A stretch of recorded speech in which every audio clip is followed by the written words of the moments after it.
আজিম আহমেদ। এই মানুষটির সাথে হয়তো আমরা কেউ পরিচিত নয়, আর কোনোদিন পরিচিত হতেও পারবো না, কারণ তিনি আর আমাদের মাঝে নেই। তার এমন মৃত্যু সে নিজেও কি ভেবেছিল?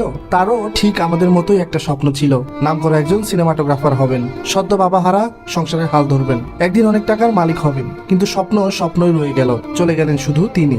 এবার একটু ঘটনায় ফিরে আসি।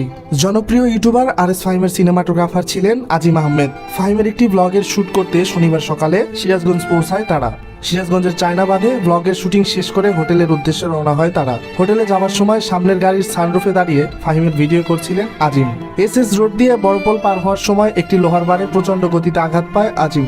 সানরুফে দাঁড়িয়ে থাকার কারণে মাথা এবং বুকে ব্যথা পেয়ে রক্তাক্ত অবস্থায় লুটিয়ে পড়ে। এরপর সিরাজগঞ্জ সদর হাসপাতালে পৌঁছানোর আগেই মারা যান RS ফাহিমের ক্যামেরাম্যান আজিম আহমেদ। কিন্তু ঘটনাটি ভোর 5:30 ঘটলেও এই ব্যাপারে RS ফাহিম চৌধুরী ফেসবুকে একটি পোস্টের মাধ্যমে জানান বিকেল 4টায়। তিনি এই ঘটনার বর্ণনা শেষে বলেন, 1000 কথা লিখেও কাউকে বোঝাতে পারবো না। আমরা সকাল থেকে হাসপাতাল এবং প্রশাসনিক সকল কার্যক্রম শেষ করে লাশ নিয়ে এখন সাতক্ষীরার পথে। কিন্তু সিরাজগঞ্জের এক স্থানীয় সাংবাদিক তার ফেসবুক পোস্টে কমেন্ট করে লিখেছেন, একটু লজ্জিত হন, আপনি সকাল থেকেই পলাতক ছিলেন। আমরা 15 থেকে 20 জন সাংবাদিক ছিলাম, থানায়, হাসপাতালে, মর্গে, কোথাও আপনাকে পাওয়া যায় নাই। মিথ্যুক আপনি।